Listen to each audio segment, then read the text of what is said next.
Welcome to EVA Education. Please like, share, subscribe, and visit our website for more courses. Hello student, मैं आपकी पलक ma'am. अभी हम लोग science chapter number 6 पढ़ रहे हैं क्लास 10 का। उसको हम लोग आगे पढ़ चुके हैं, यानी लेक्चर 1 और 2 हो चुका है। अभी लेक्चर 3 पे हम लोग चलेंगे, आगे के टॉपिक्स को कवर करेंगे। ठीक है, आज हमारा टॉपिक है एनिमल का जो भी हार्मोन्स होते हैं, एनिमल हार्मोन्स, प्लांट हार्मोन्स और प्लांट का कैसे कोऑर्डिनेशन करता है। हम लोगों ने एनिमल पढ़ लिया है ऑलरेडी कि कैसे एनिमल्स में कोऑर्डिनेशन होता है। ठीक है, आज हमारा टॉपिक यही दोनों है कि प्लांट का कोऑर्डिनेशन, उसी में उसका आ जाएगा प्लांट का हार्मोन, और फिर कैसे एनिमल्स का कौन कौन से ग्लैंड पाए जाती है और कैसे उसमें कौन कौन से हार्मोन पाए जाते हैं और क्या वो हमारी मदद करते हैं। ठीक है, क्योंकि ये बहुत इंपॉर्टेंट है, प्लांट हार्मोन का भी बहुत इंपॉर्टेंट पूछ दिया जाता है और एनिमल वाला हार्मोन तो बहुत ही ज्यादा इंपॉर्टेंट है। उससे मैक्सिमम क्वेश्चन मान के चलिए कि 2 या 3 तो टच कर ही देता है क्वेश्चन में। ठीक है, तो इसको आप लोग लेके चलिए, और जो नीट वगैरह जो बच्चे आगे तैयारी करना चाहते हैं, उस नीट में बहुत इंपॉर्टेंट है ये चैप्टर, जो ग्लैंड वाले है ना टॉपिक्स, उससे मैक्सिमम क्वेश्चन आपको तैयार ऑलरेडी करना पड़ेगा। क्यों? क्योंकि नीट में बहुत ज्यादा ऐसे क्वेश्चन पुटअप किया जाता है। ठीक है, चलिए स्टार्ट करते हैं हम लोग अपना चैप्टर। समय दिखाएंगे नहीं क्योंकि आपका जल्दी ही आ चुका है। जैसे टाइम टेबल आप लोगों को पता है ही कि टाइम टेबल आ चुका है, तो आपको तैयारी अच्छे से करना है। ठीक है, इसलिए आप लोग को अच्छे से तैयारी करिए और मैं कोशिश करती हूँ कि आप लोग का सारे क्लासेस करा दूं। ठीक है, साइंस का। तो चलिए स्टार्ट करते हैं। ठीक है, देखिए सबसे पहले चैप्टर नंबर 6 की कंट्रोल एंड कोऑर्डिनेशन। मैंने इसके बारे में पहले भी बताया है। कोऑर्डिनेशन मतलब होता है कि एक साथ कैसे हम लोग एक दूसरे की मदद कर सकते हैं। कोऑर्डिनेट मतलब वही होता है। ठीक है, तो जितने भी हार्मोन्स हैं, चाहे जितने भी रिफ्लेक्स एक्शंस हैं, किस तरीके से एक दूसरे की मदद करते हैं वही है, और कैसे कंट्रोल करते हैं। तो आज हमारा टॉपिक है कोऑर्डिनेशन इन प्लांट्स। ठीक है, प्लांट्स यानी पौधों में कैसे कोऑर्डिनेशन होता है।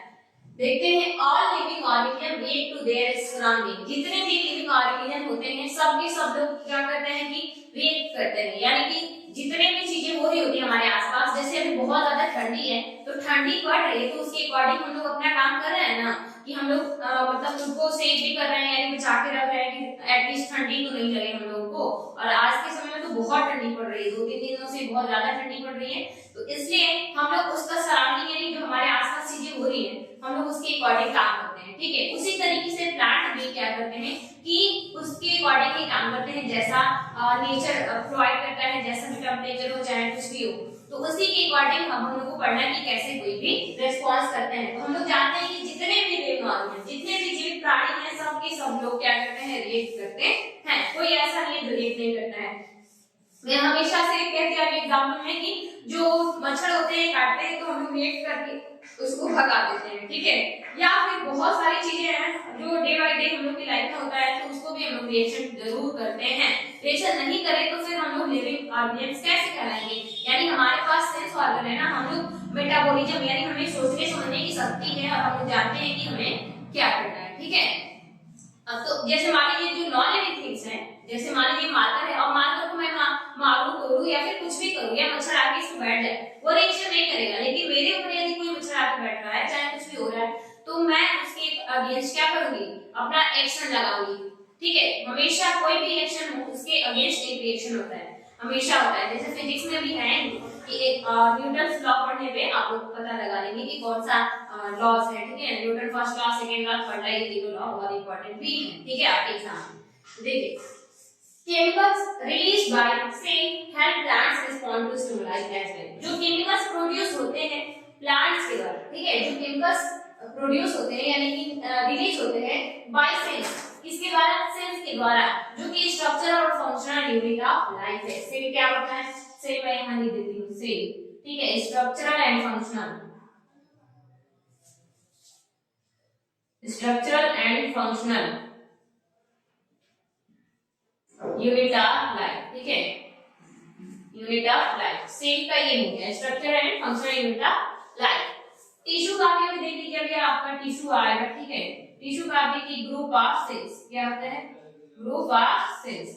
कई सारे सेल्स मिल गए तो हम लोग जानेंगे कि ये क्या बनता है, टिश्यू बन जाता है। ठीक है, अभी नेक्स्ट पॉइंट में आएगा इसका टिश्यू, इसके मैंने लिख दिया। तो केमिकल जो रिलीज होता है किसके द्वारा, सेल्स के द्वारा, बाय द प्लांट्स, वो मदद करता है respond to stimuli as well, यानी कि उनको रेस्पॉन्स करने में वो मदद करता है। जैसे हमारे पास बहुत सारे सेंस ऑर्गन्स हैं, हम लोग सोच लेते हैं कि हमारे आसपास क्या घटित हो रहा है, क्या हो रहा है, तो हम लोग तुरंत रेस्पॉन्स करते हैं। लेकिन अब प्लांट्स के पास दो हाथ दो पैर ऐसे नहीं है ना कि वो लोग चल के जाएं और रेस्पॉन्ड कर दें। तो उनके पास जो केमिकल्स रिलीज होते हैं सेल्स के द्वारा प्लांट्स में, वही उनको मदद करते हैं। ठीक है, नेक्स्ट है कि plants like all living beings, plant जैसे सारे लिविंग बीइंग्स हैं मूव करते हैं। ठीक है, प्लांट्स भी मूव करते हैं लेकिन हमें दिखाई नहीं देता है कि वो चल रहे हैं। ठीक है, लेकिन वो ग्रोथ करते हैं, ग्रोथ यानी बढ़ते हैं। अब छोटा सा प्लांट हम लोगों ने लगाया सपोज, ठीक है, मान लीजिए बहुत छोटा है, उसको हम लोग लगाए तो वो उतना ही छोटा नहीं रह जाता है।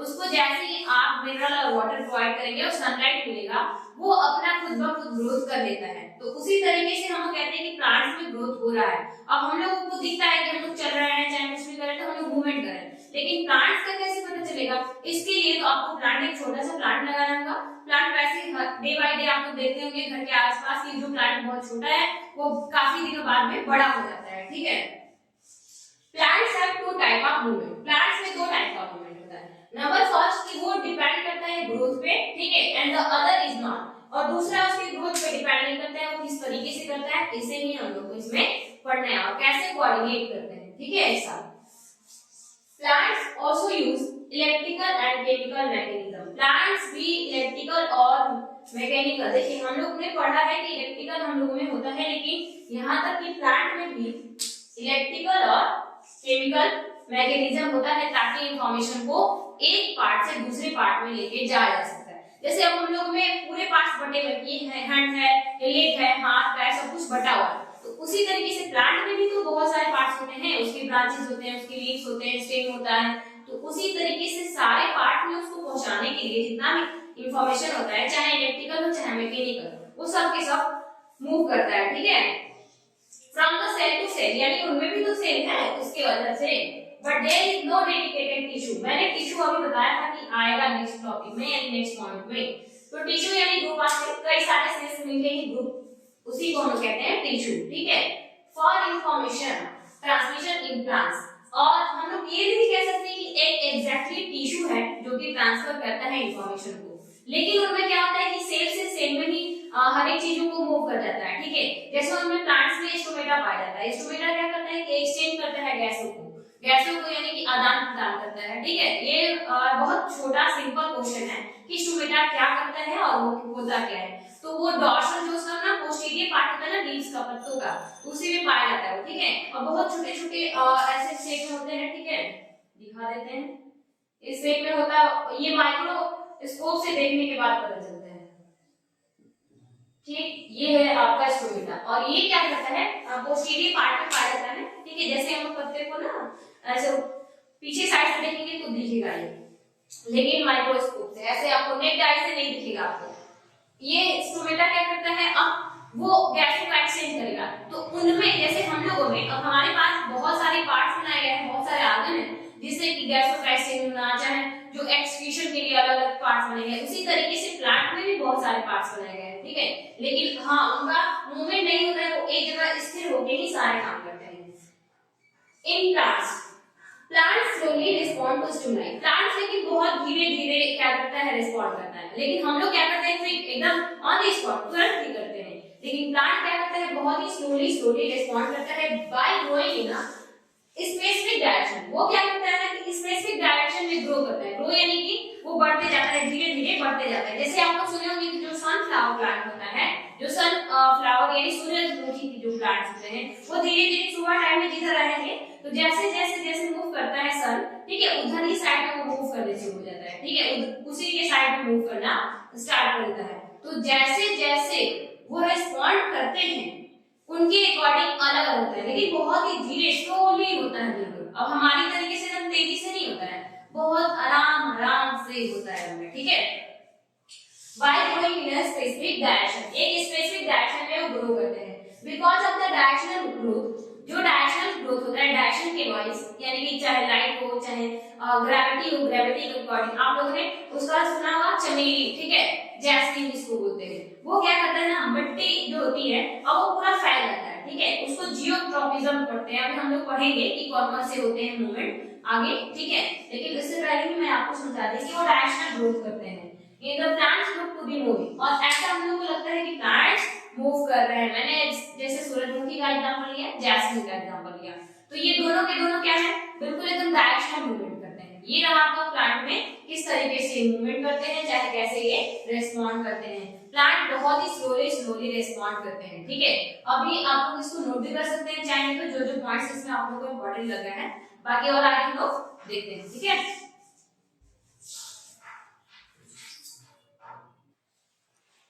अभी हम लोगों ने देखा है कि प्लांट्स में डायरेक्शनल मूवमेंट होते हैं। अब डायरेक्शन में कई सारे आते हैं, ठीक है, चाहे केमिकल हो चाहे लाइट के अकॉर्डिंग हो, तो उसके अकॉर्डिंग उसका नाम दिया गया है, ठीक है। जैसे लाइट के अकॉर्डिंग वो मूव करेगा तो वो फोटोट्रॉपिज्म होगा। ट्रॉपिज्म जो वर्ड्स आता है ना, सब में लग जाएगा। फोटो यानी कि लाइट के लिए, कीमो यानी केमिकल के अकॉर्डिंग होना, मूव करना।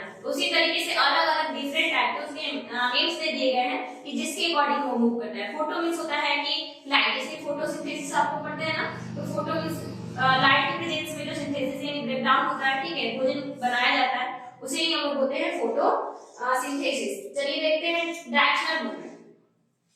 Tropic movement are also known as, यानी जो ट्रॉपिक मूवमेंट होते हैं, ठीक है, जो ट्रॉपिक मूवमेंट मैंने बोला ना कि सब में ट्रॉपिज्म बोलेगा, तो ट्रॉपिक मूवमेंट उसको बोला जाता है डायरेक्शनल मूवमेंट, ठीक है। यानी कि किसी चीज के अकॉर्डिंग मूव करना, चाहे लाइट हो चाहे केमिकल हो चाहे वाटर हो, उसके अकॉर्डिंग मूव करता है यदि प्लांट्स, तो हम लोग उसे बोलते हैं डायरेक्शनल मूवमेंट, या फिर उसी वर्ड्स को हम लोग बोलते हैं ट्रॉपिकल मूवमेंट, ठीक है, या tropic movement. These movement can be either towards or away from the stimuli। अब ऐसा नहीं है कि वो हमेशा दूर ही भागेगा, ठीक है, कभी कभी वो पास में भी आ जाता है, ठीक है, तो दोनों अकॉर्डिंग होते हैं, पास में भी आएगा या दूर भी जाएगा, तो दोनों के अकॉर्डिंग होता है कि किसके अकॉर्डिंग वो रिस्पॉन्स कर रहा है प्लांट। जैसे आप लोगों ने सुना होगा छुई मुई प्लांट, ठीक है, जिसका नाम है टच मी नॉट, ठीक है, टच मी नॉट प्लांट जैसे छूते हैं उसके पत्ते क्या हो जाते हैं, पूरे मुरझा जाते हैं, एकदम बिल्कुल सूख जाता है, ऐसा लगता है। तो वो अकॉर्डिंगली टच के अकॉर्डिंग वो काम करता है। कैसे करते हैं, आप उसको जैसे ही टच करेंगे पूरा एकदम मुरझा के खत्म हो जाता है, बिल्कुल एकदम सिकुड़ जाता है और छोटा सा बन जाता है। उसी तरीके से सारा हम लोग को पढ़ना है, और वो बहुत इंपॉर्टेंट भी है, आपके एनसीईआरटी बुक में दे रखा है, उसका जिक्र बहुत हमेशा करता है कि एक प्लांट का नाम लिखिए जो कि टच के अकॉर्डिंग वो मूव करता है, तो आपको याद रहेगा तभी तो आप लिख पाएंगे। देखिए, shoot that respond to light, ऐसे सूट जो लाइट के अकॉर्डिंग मूव करते हैं, towards it are said to be have the positive phototropism, यानी कि जो लाइट के टुवर्ड्स करे, लाइट की ओर जाए, ठीक है, उन्हें हम लोग बोलेंगे कि पॉजिटिव। देखिए दो होता है, एक पॉजिटिव होता है एक निगेटिव। अब कोई इससे दूर भागेगा तो वो निगेटिव हो जाएगा, जो उसके पास जाएगा तो वो पॉजिटिव हो जाएगा, ठीक है। तो हम लोग पॉजिटिव किसको बोलेंगे, जो टुवर्ड्स जाए, ठीक है, टुवर्ड्स लाइट, यानी कि ऐसे सूट जो रिस्पॉन्ड करते हैं लाइट में बाय बेंडिंग टुवर्ड्स, यानी उसके साइड जाना। तो ये वर्ड्स आपको याद रखना है कि जो उसकी साइड जाएगा उन्हें हम लोग बोलेंगे पॉजिटिव फोटोट्रॉपिज्म, लेकिन जो उनसे दूर जाएगा यानी लाइट से जो प्लांट दूर भाग रहा है उन्हें हम लोग बोलेंगे नेगेटिव फोटोट्रॉपिज्म, ठीक है। अब देखिए, should that grow away from the earth so negative tropism, geotropism. Geo मतलब होता है अर्थ, ठीक है, या सॉइल या मिट्टी। जैसे जियोग्राफी हम लोग पढ़ते हैं ना, भूमि से रिलेटेड जियोग्राफी, उसी तरीके से ये है जियोट्रॉपिज्म, ठीक है। जो लाइट के पास जाता है वो पॉजिटिव फोटोट्रॉपिज्म, और ऐसे सूट जो दूर भागते हैं जियो यानी कि अर्थ यानी मिट्टी से, उन्हें हम लोग बोलते हैं नेगेटिव जियोट्रॉपिज्म, ठीक है।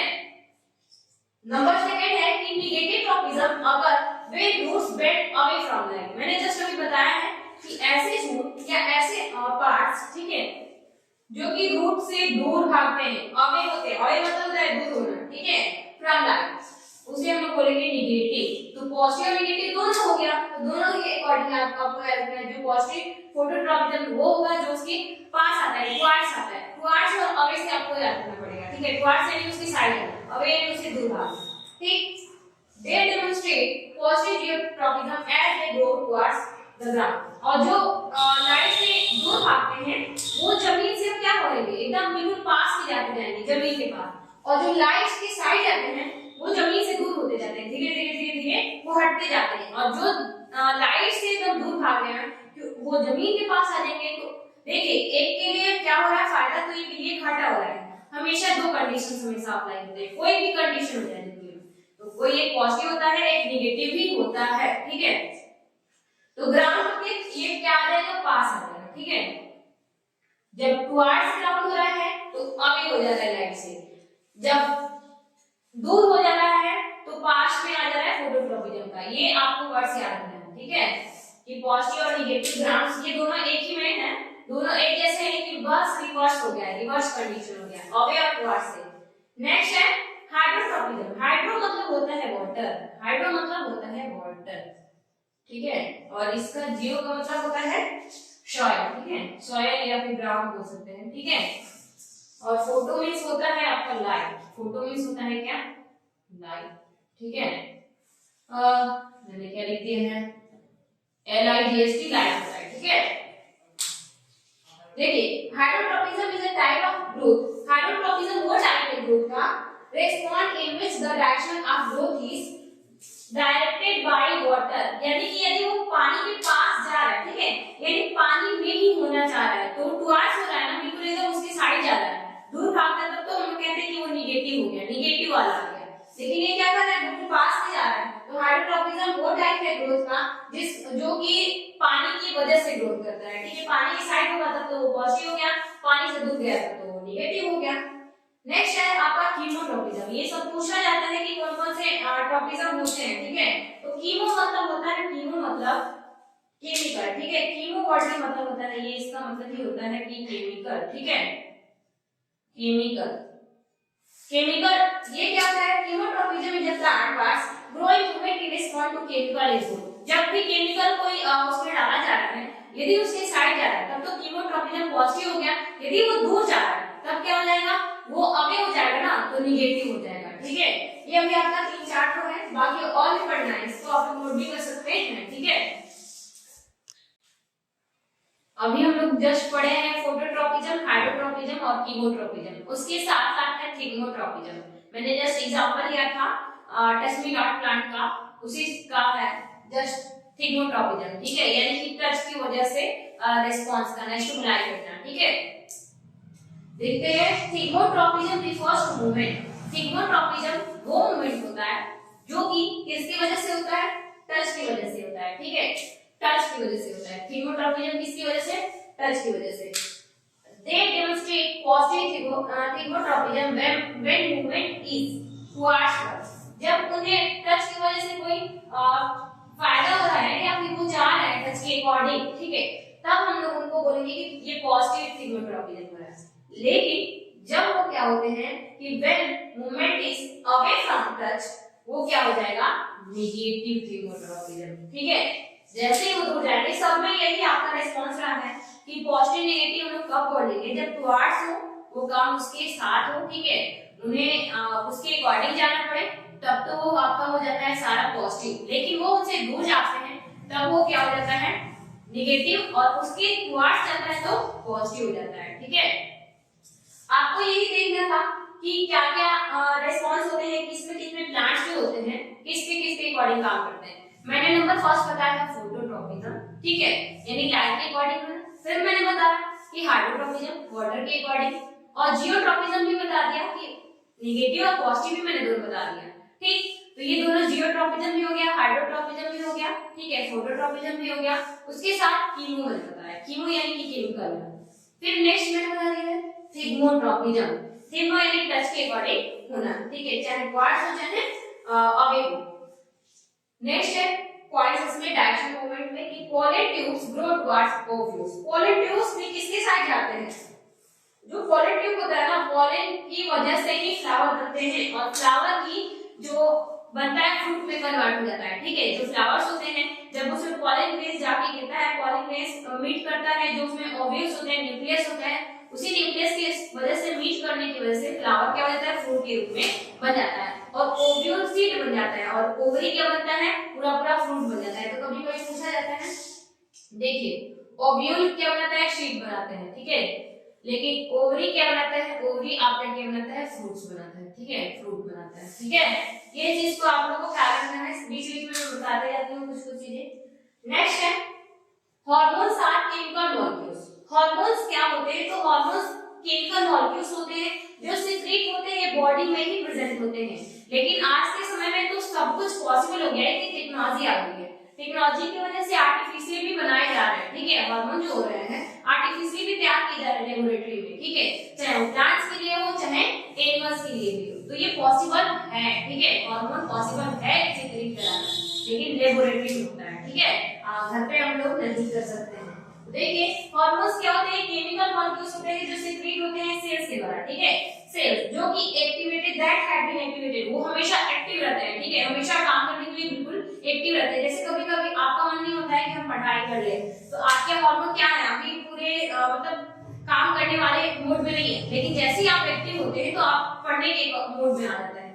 तो आपको जब भी ऐसा महसूस हो कि आपको पढ़ने का मन नहीं कर रहा है, तो आप थोड़ा बहुत सोचिए कि आप किस लिए, आपका काम क्या है। जैसे घर में मम्मी पापा हैं तो अपना वो काम करते हैं, अपना खाना बनाना या फिर जो भी वर्क है, तो आपका काम जो है आपको वो करना है, आपके काम को पढ़ाई है, पढ़ाई के लिए आपको शेड्यूल तैयार करना रहता है, किस किस तरीके से पढ़ना है, ये आपका काम है। तो आप अपने हार्मोन्स को पहले जगाना है कि अच्छा हमें पढ़ना है, तुरंत पढ़ने बैठ जाइए, और ऐसे आप लोग करते रहेंगे तो बहुत ही क्लास 10th है ये, तो 10th को थोड़ा सा सीरियसली लेके और खूब अच्छे से पढ़ाई करना है, ठीक है।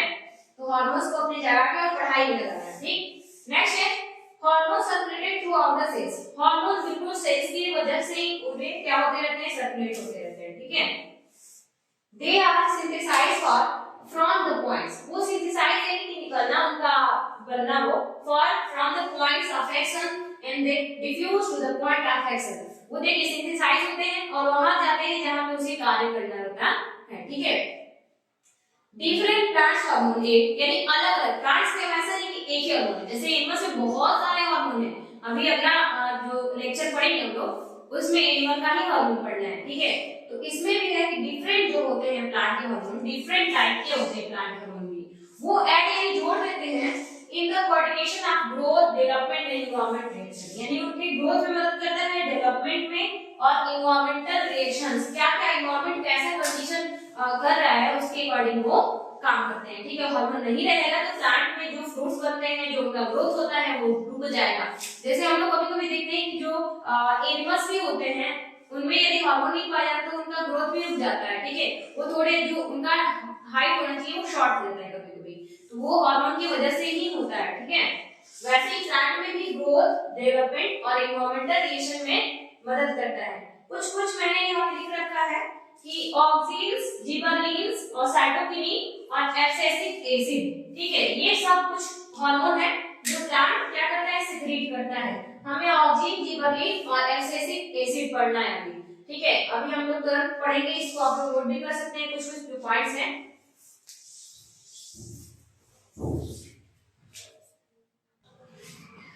हम लोगों ने अभी पढ़ा है जस्ट कि जो प्लांट्स होते हैं हार्मोन की वजह से क्या होते हैं, ग्रो करते हैं, ठीक है, यानी उनमें डेवलपमेंट होता है, ग्रोथ होता है, और एनवायरनमेंट में जो स्टिमुलाई करना रहता है वो हार्मोन की वजह से होता है। तो इसमें मेनली आपके 4 प्लांट हार्मोन है, ठीक है, एनिमल्स में तो बहुत ज्यादा है लेकिन प्लांट्स में मेनली 4 आते हैं, ऑक्सीन्स, जिबरलिन्स, साइटोकिनिन और एब्सिसिक एसिड। अब उन्हीं चारों के बारे में पढ़ना है कि कौन किसका क्या फंक्शन है, यानी काम क्या क्या करते हैं, ठीक है। देखिए ऑक्सीन्स क्या होते हैं कि they are hormones that are produce, ये वो हार्मोन्स होते हैं जो प्रोड्यूस करते हैं एट द स्टेम टिप, बिल्कुल जो स्टेम का टिप होता है पॉइंट उस पे ये होते हैं ऑक्सीन्स, ठीक। By elongating the cells they aid the plant growth, ये क्या करते हैं ना, सेल्स को धीरे-धीरे लंबा खींचते जाते हैं, लंबा यानी बढ़ाते जाएंगे, तो धीरे-धीरे जो सेल्स होते हैं उनमें ग्रोथ होगा, ग्रोथ की वजह से जितने भी जो स्टेम होता है वो बढ़ते जाएगा धीरे-धीरे, यानी कि ओवरऑल ये ग्रोथ में मदद करता है, ठीक है। ऑक्सीन्स प्रमोट शूट एपिकल डोमिनेंस, ऑक्सीन्स क्या करते हैं ना, जो शूट यानी स्टेम वाले पार्ट्स, तो वो ऊपर वाले जितने भी पार्ट्स होते हैं, रूट और शूट, रूट यानी कि जमीन से नीचे वाला पार्ट प्लांट्स का, और शूट यानी जमीन के ऊपर वाला पार्ट प्लांट का, ठीक है। तो शूट को क्या करता है ना, बिल्कुल डोमिनेंस यानी कि एकदम मेनली वहां पे वो कार्य करता है ताकि वो ग्रोथ कर सके, बढ़ सके आगे, ठीक है। तो ऑक्सीन्स का ये प्रोमोटिंग ग्रोथ मेनली इसका काम क्या है कि ग्रोथ में मदद करना, यानी कि ज्यादा क्या हो जाना, उसको बढ़ने के लिए मदद करना सेल्स को, ताकि सेल्स जैसे ही बढ़ेगी तो आप जो स्टेम्स होते हैं ना वो भी बढ़ना स्टार्ट कर देगा, और स्टेम बढ़ेगा तो उसमें और उसके एक ब्रांच निकलेंगे, ठीक है। तो ऑब्वियस ग्रोथ हार्मोन के नाम से जाना जाता है। जिबरलिन्स क्या होता है, जिबरलिन्स कि they are hormones that promote stem growth, ये भी क्या करता है कि ये ये भी स्टेम ग्रोथ भी करता है, लेकिन वो उसके साथ साथ सारे को ग्रोथ कराता है। लेकिन जिबरेलिक मेनली स्टेम ग्रोथ करता है, सीड जर्मिनेशन में भी काम करता है, यानी सीड को जर्मिनेट करने में भी काम करता है, स्टेम को भी ग्रोथ करता है।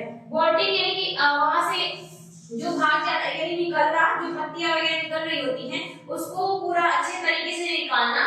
और ब्लूमिंग यानी खिलना, जैसे बसंत ऋतु अभी आएगा ना कुछ दिनों बाद, तो क्या होगा, आप लोग देखेंगे आसपास जितने भी फ्लावर्स होते हैं वो ब्लूम कर जाते हैं, ब्लूम यानी खिल जाते हैं। तो ये मेरी जिबरेलिक्स मदद करता है कि फ्लावर्स क्या ब्लूम कर जाए, ठीक है। और इसका भी क्या था कि ये मदद करता है, स्टेम से टिक प्रोड्यूस होता है और ये ऐड करता है प्लांट्स की ग्रोथ में ऑक्सीजन की, ठीक है।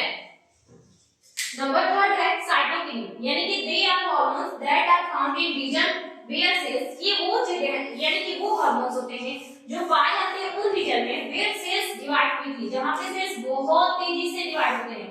जो सेल्स होता है ना बहुत फास्टली रैपिडली क्या करते रहता है, डिवाइड करते रहता है। Such as fruits and seed, जैसे कि फ्रूट और सीड में जो भी पाए जाते हैं सेल्स, जैसे बीज हो गया चाहे फ्रूट्स हो गया, उनमें पाए जाने वाला कौन सा हार्मोन होता है, साइटोकिनिन होता है, ठीक है।